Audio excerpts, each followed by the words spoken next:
Вчера во послепладневните часови градоносен облак зафати над 200 хектари плодни ниви во атарот на битолското село Егри. Нанесени се огромни штети на повеќе култури: домати, пипер, бостан, пченка, јачмен и пченица.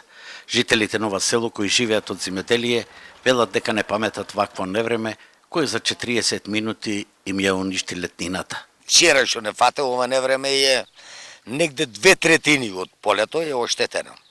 И тоа оштетено со голема штета е преку 70, 80, 100% на некои култури. Зависно од културите, кај пиперо е 100% негде, бостано исто. Кај пченицата има 60-70, кај јачмено 90% може и 100 е. Невата голема несреќа.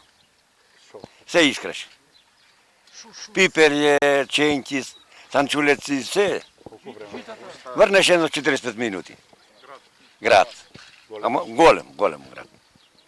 Значи невидено доста. Сегде има патено скоро на полоната поле, спрема Кременица Атаро, спрема Атаро на Егри. Штета има огромно направено бостан, пипер, ченка, јачмен, домати, пипер, ќе има садено луѓето, све има направено голема штета. По денешниот увид од општинските советници на Битолската општина, Комисијата за процена на штети од елементарни непогоди ќе упати јавен повик до земјоделците да ги пријават штетите до петок, а од идната недела ќе излезат на терен да извршат проценка. Од Сојузот на земјоделците велат дека вчера градот во Пелагонија направил штета и во новачкиот дел кај село Гнеотино и апелираат до општинските комисии да извршат проценка на штетите.